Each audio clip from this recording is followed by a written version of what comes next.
O trauma da pandemia da Covid ainda é muito presente na vida dos milhões de brasileiros que precisaram conviver com internações, mortes, lockdown e a demora até a chegada das vacinas.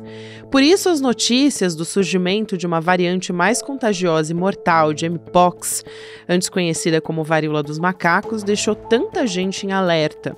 A Anvisa está monitorando a chegada de passageiros que apresentem sintomas e que tenham vindo de áreas onde o contágio do vírus tem sido recorrente.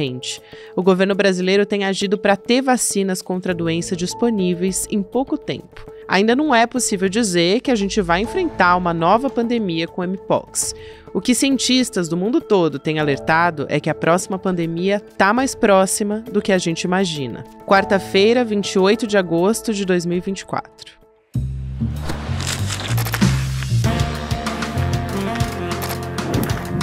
Olá, seja muito bem-vindo, seja muito bem-vinda. Eu sou a Gabriela Varela,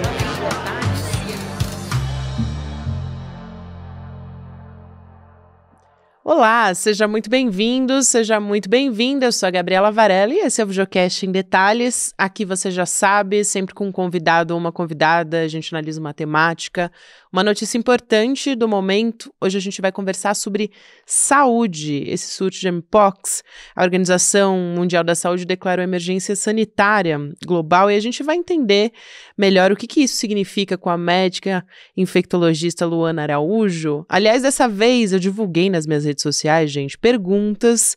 Aliás, a possibilidade de vocês fazerem perguntas aqui no Em Detalhes. Depois me digam o que vocês acharam sobre isso. Vou fazer mais vezes. Para quem não tem as minhas redes, no Instagram é @GabiVarela com Y e 2 L's no Varela.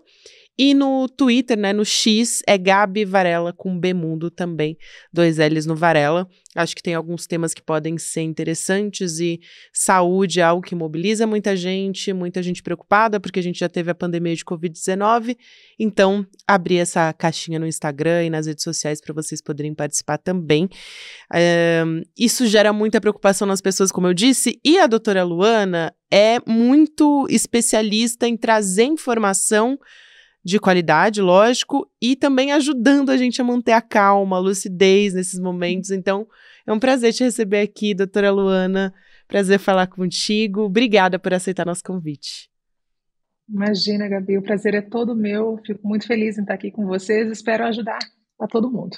Vamos começar, então, falando sobre esse decreto, vamos dizer assim, né, da Organização Mundial da Saúde de emergência global. O que isso significa na prática? Quais são as medidas que a OMS toma a partir de agora e como que o mundo, né, e a gente aqui no Brasil também tem que olhar em relação a esse alerta? Acho que a primeira coisa importante é lembrar que uma emergência internacional não é uma declaração de pandemia. Tá? Primeira coisa, porque acho que as pessoas ficam muito aflitas nesse sentido, é uma nova Covid, vai parar tudo, vai fechar tudo. Não tem nada a ver com isso. A declaração de emergência internacional é um instrumento que permite que os países tenham acesso e se mobilizem com recursos específicos para lidar com essas crises que estão passando. E ajuda os outros países a se prepararem para uma eventual situação em que eles vão ficar em contato com o mesmo tipo de doença. Então, é muito mais uma ideia de proporcionar, de promover uma coordenação internacional do que dizer, olha, para tudo porque temos uma doença de uma magnitude extremada. Não é isso, é um passo anterior importante, importantíssimo, que, portanto, faz com que todo mundo, inclusive nós brasileiros aqui, precisemos ficar atentos e consigamos rever os nossos planos relacionados à contingência em termos de pandemia, entender o que a gente precisa fazer, procurar fornecedor de vacina, desenvolver a vacina, pensar na segurança de portos, aeroportos e fronteiras, enfim, dar aquela olhada de novo para ver se está tudo bem para que a gente consiga lidar com uma emergência dessa se isso chegar ao nosso território. Isso é muito importante. Você termina a frase, né, doutora, dizendo se isso chegar ao nosso território. Hoje a gente está gravando, importante dizer isso, no dia 27 de agosto, à tarde, né, terça-feira à tarde. A Anvisa foi notificada sobre esse caso suspeito de mpox no aeroporto de Guarulhos. A gente está falando, e a gente vai entrar em todos esses detalhes, mas de uma cepa nova específica. O que quer dizer esse caso, né? O passageiro, ele estava 12 dias em área restrita para refugiados no aeroporto. Isso gera algum tipo de alerta? Gera algum tipo de preocupação? Do que a gente está falando nesse caso desse passageiro? Primeira coisa é que isso não significa nada. Não em termos de mpox, tá? Primeira coisa. Primeiro porque o paciente não tem um quadro documentado, não está confirmado, nem confirmado ainda que isso é mpox. Mpox tem, como todas as outras doenças, possíveis diagnósticos diferenciais. Um bastante comum, quer dizer, o que é diagnóstico diferencial? É aquilo que a gente, a partir daquele conjunto de sinais e sintomas, sem ter uma confirmação laboratorial, por exemplo, a gente pensa em várias hipóteses que podem causar aqueles sinais e sintomas. Então, se você me permitir, eu vou rapidamente tentar lembrar as pessoas quais são os sinais e sintomas de mpox, tá? Por favor, era uma pergunta que eu ia te fazer. Porque aí facilita as pessoas entenderem como é que esse caso está sendo conduzido. Então, a mpox é uma doença viral, cuja principal transmissão é de animais para humanos, principalmente pequenos roedores. E eles esse vírus ele é endêmico do centro africano, daquela região centro-ocidental africana. Estou falando isso por quê? Para o pessoal não achar que pequeno roedor aqui no Brasil vai transmitir mpox. Não é isso, tá? Lá isso acontece dessa maneira. A mpox pode se transmitir de pessoa a pessoa, dependendo do clado. É uma palavra estranha para a gente, as pessoas nunca ouviram falar nisso direito, mas clado se refere a vírus, nesse caso, um pouco distantes, não muito parecidos entre si, mas que ainda causam a mesma doença, há clados diferentes, portanto. Então, vamos ouvir falar em clado 1, em clado 2, parece ser um pouco mais benigno, o outro parece causar uma doença um pouco mais grave, e isso é importante a gente lembrar, porque depois, quando a gente falar sobre o que acontece no Brasil de fato, eu quero que vocês tenham essas palavras guardadas, tá? Mas eu vou voltar para a mpox, quadro clínico. Então, qual é o quadro clínico? Quando a pessoa entra em contato com esse vírus, ela tem até 21 dias, mais ou menos, para desenvolver sintomas. Veja, bem diferente do que a gente via com o Covid, que era uma coisa mais imediatista, né? Mas no caso da mpox, a gente está falando de uma média aí entre 3 e 17 dias, estamos falando de uns 14 dias por aí. E aí, quais são os sintomas que as pessoas desenvolvem? Normalmente, um quadro que parece um quadro de resfriado, um quadro gripal, febre, dor no corpo, dor nas costas, cansaço, pode ter dor de cabeça, calafrios, então é uma coisa bastante inespecífica. E cerca de 1 a 4 dias depois que esse quadro inespecífico se abre, começam lesões de pele. Essas lesões de pele começam com um rash, como a gente fala, como se fossem umas manchinhas vermelhas, e em cima dessas manchinhas a gente tem o desenvolvimento de umas lesões. Começa a ficar um pouquinho mais alto, faz uma bolinha, aquilo infecciona, né, no olhar do leigo, estoura, né, faz uma ferida de fato, cobre com casquinha e depois aquela casquinha cai e está resolvido. O paciente, ele infecta do momento que ele começou a ter sintomas parecendo resfriado até a última casquinha cair da pele dele, tá? Então é também um período longo de transmissão. Então, lembrando disso, a gente volta para o caso do aeroporto. Esse paciente estava aqui já há alguns dias, abriu o quadro agora. Então, pode ser mpox por conta dessa história? Pode, mas pode ser também catapora, varicela, que é uma doença prima, vamos dizer assim, que causa lesões que são parecidas. Então, a gente ainda não sabe se esse paciente é mpox. Ele pode ser, por exemplo, catapora, tá bem? Mas o que é importante dessa história? Ele foi visto, ele está isolado, o aeroporto recebeu todas as medidas de higiene, de limpeza que precisa acontecer nessas circunstâncias, e todo mundo que teve contato com esse paciente foi visto, foi examinado, questionários foram feitos, né, para as pessoas que estiveram ali perto dele, e nenhum outro caso foi encontrado até o momento. Fica todo mundo em observação, mas é muito importante entender que não é um alerta gigantesco, não está todo mundo em desespero, precisa entender exatamente o que aconteceu com essa pessoa, e para a gente, povo brasileiro, o que fica nossa vigilância funcionou e precisa continuar funcionando. Fundamental. Você já trouxe vários pontos aqui que eu ia te perguntar sobre, por exemplo, como que a gente sabe que o caso é mais grave, né, em relação a esses sintomas. Importante também a gente dizer, né, doutora Luana, que a gente já teve um surto de mpox em 2022. Até o Fred Santana, ele pergunta qual é a diferença, e acho que você explicou muito bem, a gente está falando aqui dessa nova variante que é o clado 1B, né, que é esse nome técnico aqui, para as pessoas entenderem, e acho que a gente pode trazer um pouco como que está sendo o panorama no mundo, porque é isso, a gente não tem um caso dessa nova variante no Brasil. Eu acho que isso é preponderante na sua fala, até para as pessoas poderem ficar mais tranquilas. O que a gente tem é no continente africano e também um primeiro caso na Suécia, não é isso que a gente está acompanhando até o momento?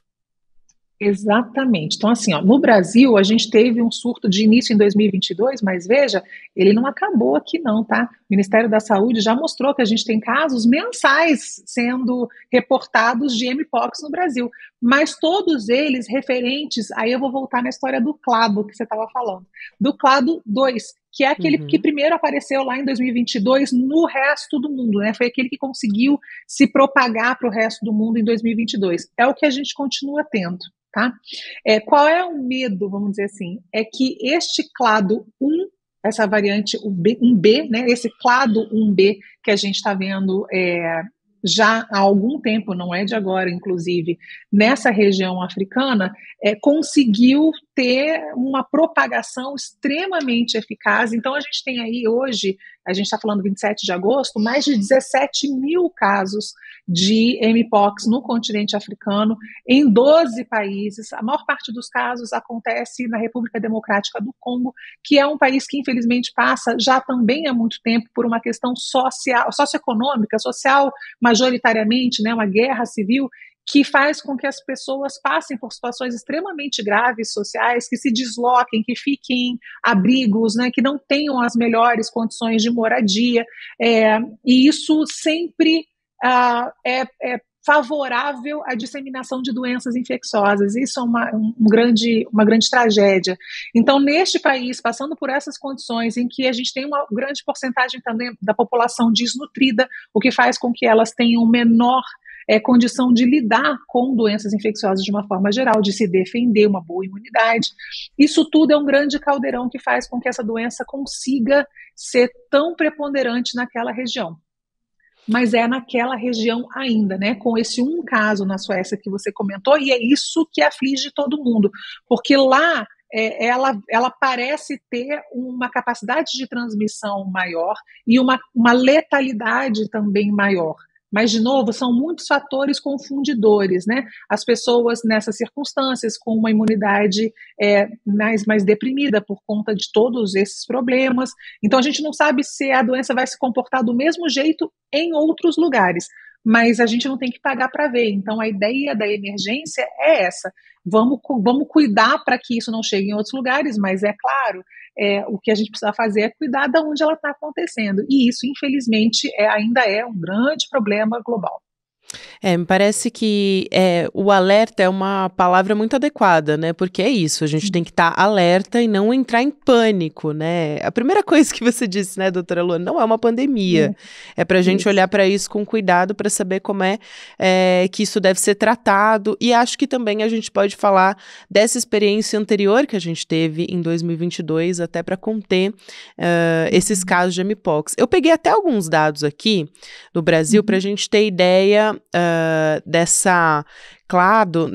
clado anterior, né, que é o 2 que você disse, né, que é o 2B, que é aquele que é mais leve em comparação a essa nova que a gente está conversando. Em 2024, aqui no Brasil, a gente teve pouco mais de 900 casos até agosto. Isso são dados da Folha de São Paulo, essa forma mais branda da doença, então. E no estado de São Paulo, de janeiro até o dia 22, foram 417 casos no estado. Em 2022, que foi esse momento também que houve esse alerta da OMS, chegou a pouco mais de 4 mil, então a gente não está nem perto da situação de 2022. Eu acho que quando a gente olha para os dados, isso também dá uma tranquilizada para a gente entender que os casos estão muito abaixo do cenário que a gente observou em 2022, né? Isso, então assim, a gente precisa sempre entender que é uma doença que pode ficar por aí, então ela precisa fazer parte do pensamento do profissional de saúde, né, que essa é uma hipótese diagnóstica para casos com esses sintomas, né, que podem acontecer, mas a gente não está nem perto, mas nem perto mesmo, não só daquilo que a gente viveu, como da realidade do continente africano por agora.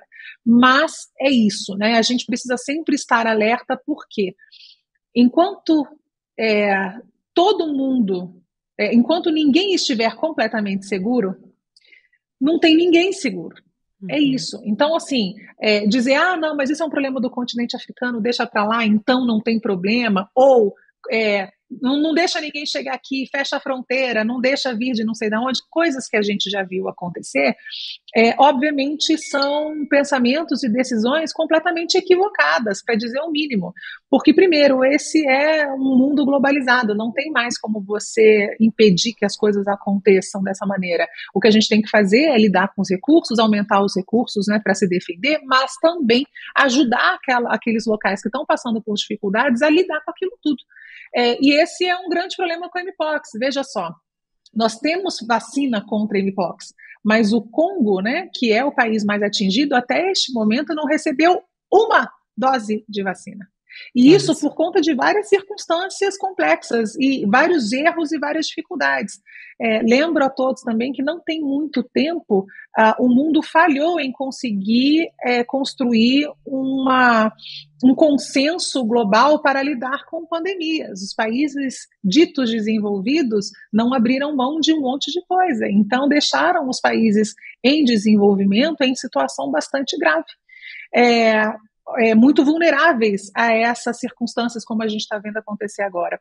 Um outro problema é que a própria OMS, que tem por hábito um comportamento mais conservador no sentido de proteger a própria reputação, né, e de agir com muita cautela, até agora não tinha, até muitíssimo pouco tempo, não tinha liberado nenhuma autorização emergencial para a vacina da Mpox, que é uma vacina existente. E muitos países, principalmente no continente africano, eles não têm agências regulatórias nacionais, como a gente tem a Anvisa, por exemplo. Eles não têm, então eles ficam na dependência da agência regulatória da OMS. Se essa agência não diz estamos liberando a vacina, essa vacina não chega para as organizações que ajudam esses países a se vacinarem, porque também tem problemas graves com o próprio sistema de saúde.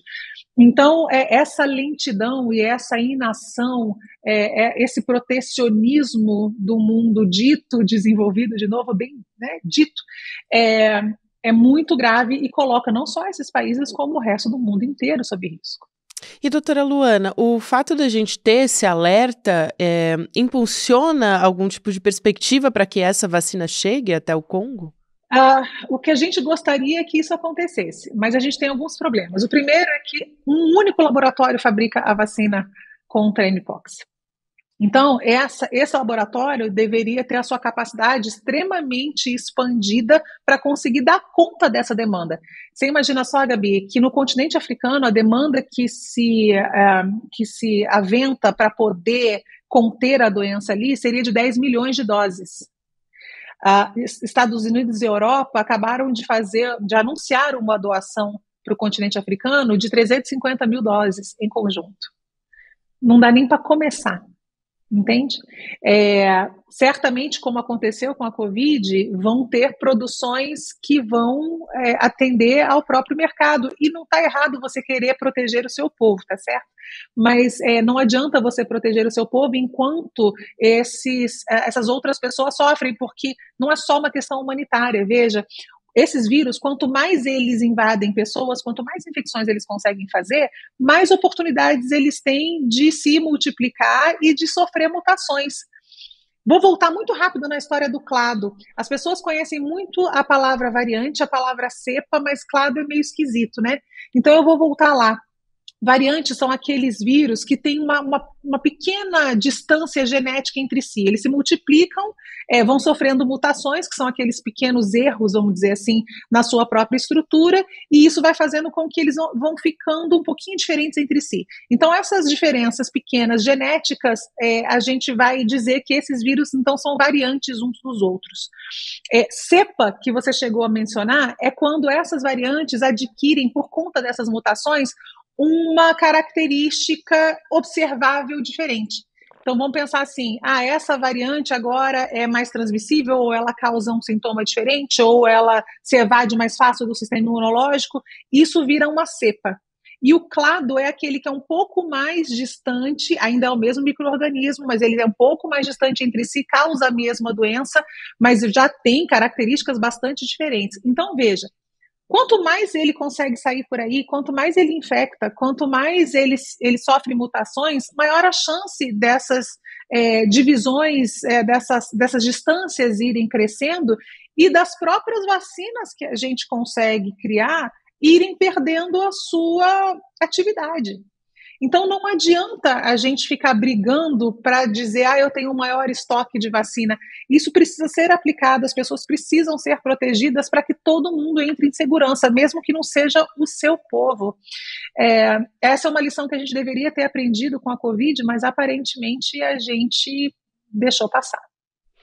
Eu achei fundamental essa didática, porque as pessoas tendem a fazer essa comparação com a Covid, né? Até sobre a transmissão, muita gente mandou mensagem perguntando, mas se transmite em ambiente fechado, como é que a transmissão acontece mais facilmente? E quando a gente está falando de mpox também, como é que acontece esse tratamento, né? A vacinação foi um ponto muito levantado, principalmente porque aqui no Brasil, a gente tem uma vacina, né, para varíola comum, ela imuniza contra a mpox, então eu queria entender um pouquinho como é que isso acontece, até porque o Marco Porto, que é médico, ele mandou mensagem também, falando, a varíola comum foi dada como extinta, né, e aí a vacinação acabou sendo descontinuada. Como é que funciona, então? Ainda existem dessas vacinas no Brasil ou não? E aí eu vou reservar uns minutinhos finais para a gente poder falar de pandemia também, que é algo que você tem tratado muito nas suas falas, enfim, nas suas ponderações, eu acho que vale a pena a gente trazer também. Transmissão de mpox, ela é majoritariamente por contato íntimo. Quando a gente fala contato íntimo, não significa contato sexual. As pessoas confundem um pouco isso. Claro que um contato sexual é um contato íntimo, mas nem todo contato íntimo é um contato sexual. Então vamos lá. Contato pele com pele de pessoa vulnerável com pessoa com mpox, ele é um contato de risco, principalmente quando tem lesões de pele, tá certo? Contato direto com aquele material das lesões de pele ou com a própria lesão de pele é um contato de alto risco. O contato sexual, obviamente, é um contato, né, de pele com pele, um pouco mais ostensivo, então ele também é um contato de risco. A mpox também pode ser passada da mãe para o bebê, né, tanto por via materno-fetal, né, com a mãe com o neném ainda dentro dela, quanto, por exemplo, com o neném que está amamentando no peito. Se a mãe tiver lesões de mpox, com esse contato íntimo próximo prolongado, essa criança também pode acabar se infectando. Mpox também pode ser transmitida por secreção respiratória, tanto saliva quanto secreção respiratória. E esse é um ponto complexo, porque não é o principal meio de transmissão da mpox, longe disso, mas pode acontecer, de novo, por muito tempo, contato prolongado nesse sentido. Então as pessoas perguntam assim, então tenho que usar máscara por conta da mpox? Não, a gente não tem caso de mpox aqui que justifique uma adoção de máscara irrestrita, como a gente viu acontecer e era necessário com a Covid, que tem como sua principal forma de transmissão a forma respiratória. Isso não precisa acontecer com a mpox, mas vamos voltar para aquelas medidas gerais muito inteligentes de higiene sanitária, que você está doente com quadro respiratório ou vai entrar em contato com alguém doente com quadro respiratório, o uso de máscara é uma opção inteligente para proteção de todo mundo, tá? Bom, essas são as formas principais de transmissão pessoa a pessoa, tá? Lembro que a principal fora daqui do continente, né, daqui do Brasil ou de outros lugares do mundo, especificamente no continente africano, tem que lembrar que os pequenos roedores, como eu comentei, são grandes transmissores também do vírus para a população humana. Então, como é que a gente trata esse paciente? A gente trata sintomaticamente, a gente vai cuidando dele até que a doença acabe. Lembro que a mpox é uma doença que tende a ser uma doença benigna, mas que em pacientes mais vulneráveis, quer dizer, idosos, crianças, gestantes, pacientes imunodeficientes por qualquer circunstância, seja por doença infecciosa ou seja por câncer ou tratamento de câncer, por exemplo, são pacientes em maior risco de doença mais grave, como acontece normalmente com outras doenças infecciosas, tá? Então, vamos lá, transmissão, tratamento, vacina, né? A vacina, a varíola humana, como foi mencionado, é a única doença infecciosa extinta da humanidade.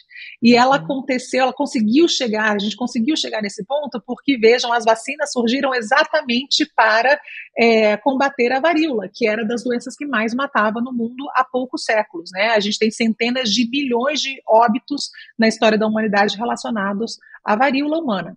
Então, a primeira vacina surgiu exatamente para combater a varíola humana, e a varíola humana é a única doença extinta, então eliminada do mundo, doença infecciosa eliminada que a gente conseguiu fazer. A mpox, ela não é a varíola humana, ela não tem essa proximidade, embora a gente esteja falando sobre vírus primos, vamos dizer assim, a gente não tem a proteção da vacina da varíola humana contra a mpox. E mesmo que tivesse, a gente realmente não tem quantitativo, porque a gente não tem mais a circulação, portanto a gente não tem mais produção de vacina de varíola, já que ela está eliminada, não é que ela tenha pouco, ela está eliminada, então a gente não tem mais essa produção, então não tem também como fazer isso. A gente tem uma vacina específica, já comentei, ela é produzida por um único laboratório, então eu acho que para o futuro o que a gente precisa é ganhar esta independência do nosso parque de saúde, nosso parque econômico industrial da saúde, para que a gente tenha uma soberania maior com relação a essas ferramentas, tá certo? Quando a gente fala em saúde, e principalmente em saúde global, a gente está falando de segurança nacional. Isso deveria ser encarado dessa maneira. Então, investir no nosso parque industrial da saúde significa trazer segurança para o nosso povo no futuro próximo, e é isso que a gente espera que aconteça. Doutora Luana, para a gente fechar, eu já ouvi em outras oportunidades você falando sobre uma nova pandemia, né? A possibilidade de uma nova pandemia, a gente não sabe qual que seria o agente causador da próxima pandemia, até porque na de Covid a gente também não imaginava que seria Covid, né? Tinha uma possibilidade maior, você até já falou sobre isso, de ser influenza, por exemplo, né? Uhum. Agora, qual é a possibilidade que a gente tem disso acontecer nessa geração? Isso não deve levar muito tempo. Inclusive, a gente conhece a Covid como sendo a pandemia, lógico, que mais abalou o mundo inteiro, mas a gente teve antes uma outra... a gente teve o H1N1, né? Não foi da mesma magnitude, mas a gente teve também no nosso histórico. Então, queria te ouvir falar um pouco sobre isso também. E aí não estamos falando de mpox, assim, bem importante deixar isso claro aqui. Olha, a gente tem muitas ameaças à saúde global, né? Eu acho que agora esse é um tema que as pessoas estão entrando em contato, mas é uma preocupação que a gente tem há muito tempo, tanto é que a gente tem uma lista, né? Eu quero dizer, a ciência global, ela tem uma lista de possíveis agentes causadores de próximas pandemias, né? Quer dizer, agentes de potencial pandêmico. Os influenza normalmente estão ali no começo, estão lá em cima, porque são vírus que já circulam e que têm uma facilidade muito grande de circular e de ganhar características entre espécies. A gente está vendo isso acontecer agora, né, com a influenza que passou, já tem alguns anos, passou pelas aves, chegou nos mamíferos, infectou as vacas nos Estados Unidos agora há pouco tempo, e aí a gente teve lá nos Estados Unidos também os primeiros casos humanos. Então, esse é um vírus que a gente sabe que está sempre à espreita no sentido de ganhar características que podem nos colocar sob risco. Os coronavírus estavam nessa lista também, mas um pouco mais abaixo, não era o que a gente esperava. Mas existem muitos outros. A própria dengue hoje é considerada uma doença com potencial pandêmico importante. Por isso também os investimentos em vacina que têm acontecido nos últimos tempos. Então, é sempre um jogo difícil de observar, de ficar vigilante e de entender para onde vai o dinheiro naquele momento, qual é o maior risco que a gente enfrenta para que aquilo esteja mais ou menos engatilhado, para que na eventualidade de acontecer uma dispersão pandêmica, a gente tenha condição de reagir rapidamente. Eu acho que essa que é a ideia hoje mais vigente dentro da saúde global. Entretanto, a gente está falando de como lidar com o problema, né, já estabelecido. A gente deveria estar pensando em como evitar o problema. E aí é onde a gente tem o maior fracasso. Né? Primeiro porque a gente continua agredindo o planeta de uma maneira irresponsável e em pouco tempo irreversível. E quando a gente faz isso, não é que a gente provoque o planeta para que ele responda, não, a gente simplesmente desequilibra uma circunstância que é extremamente finamente equilibrada. Então, quando a gente provoca esse desequilíbrio, a gente libera proliferações de bichos ou extinção de outros que fazem com que a gente, que é uma espécie de bicho que vive neste planeta, acabe ficando sob um risco desnecessário. É isso que a gente vê acontecer. Quando derruba uma floresta, quando há uma queimada como essa que aconteceu agora, a gente desequilibra essa natureza e aí se coloca, então, vivendo, portanto, num ambiente completamente difícil para a gente, tá certo? Ruim para a gente. E aí a gente permite que esses micro-organismos, principalmente, não tenham competidores e consigam chegar a essas espécies, incluindo a nossa. Então, como a gente tem um poder muito maior de provocar o problema do que de resolver o problema, que a gente ainda bate cabeça entre a gente, inclusive, a chance da gente, infelizmente, ter uma nova pandemia, isso não sou eu que estou dizendo, né, é o consenso global com relação a essas preocupações, ela é muito grande. Então, é muito possível que a gente veja, sim, outras pandemias nessa geração. A gente não consegue dizer a magnitude que isso vai ter, porque isso depende, de novo, de muita coisa, inclusive da nossa capacidade de resposta. Mas se a gente for olhar, Gabi, para o que está acontecendo com o Mpox, por exemplo, a gente está bem longe de conseguir uma resposta que nos deixe um pouco mais tranquilos e seguros para o futuro. Doutora Luana, quero muito agradecer a sua participação aqui. Eu sou uma grande admiradora do seu trabalho, conheci na época da Covid, acho que como muita gente, e foi fundamental ali naquele momento, né, de tanta apreensão que a gente passou, enfim, pessoas, né, muita gente perdeu, eu mesma perdi, então era muito fundamental eu estar ali acessando seu conteúdo sempre para poder ficar mais tranquila, e acho que nesse caso não é diferente, então quero agradecer muito a doutora Luana Araújo, é médica, infectologista, e seja sempre muito bem-vinda aqui no Em Detalhes. Eu que agradeço a oportunidade, lamento pela sua perda, eu acho que é uma coisa que a gente sente ainda, né, e vai sentir durante muito tempo. Então, eu estendo essas minhas condolências para todo mundo que está nos assistindo, né, se passou por esse tipo de circunstância. E fico aqui à disposição, Gabi. Eu agradeço muito pela oportunidade, no que puder ajudar, estou sempre por aqui. Obrigada, querida. Eu vou deixar também a recomendação para as pessoas seguirem a sua rede, que é DR, né, de doutor Luana Araújo, isso, né? Então, o A do Luana e do Araújo tá duplicado ali. Então, para todo mundo poder Exatamente. Seguir também e acompanhar as informações que você traz sempre. Obrigada e até uma próxima. Até. Bom, gente, a gente vai ficando por aqui, já deixei a recomendação também da doutora Luana das redes sociais, depois me conta o que você achou aqui dessa vez que eu abri a possibilidade de perguntas para vocês poderem participar também, vou tentar abrir com mais frequência para vocês poderem participar. Quero lembrar também a você que está nos acompanhando aqui que a gente teve a aula com o Luiz Carlos Bresser Pereira, que foi ministro da Fazenda, sobre neoliberalismo e também sobre como a gente gente pode ter uma economia mais sustentável daqui para frente e o que a gente aprendeu com essas últimas décadas. Ele também ofereceu insights, né, para proteger o seu patrimônio em tempos de crise, de incerteza. Foi muito, muito importante essa aula. Então, se você perdeu, pode ficar tranquilo, porque vai ter replay. Tá liberado já, então não perde a chance de assistir essa aula agora, você que não assistiu ainda, ou para você que quer assistir de novo, tá?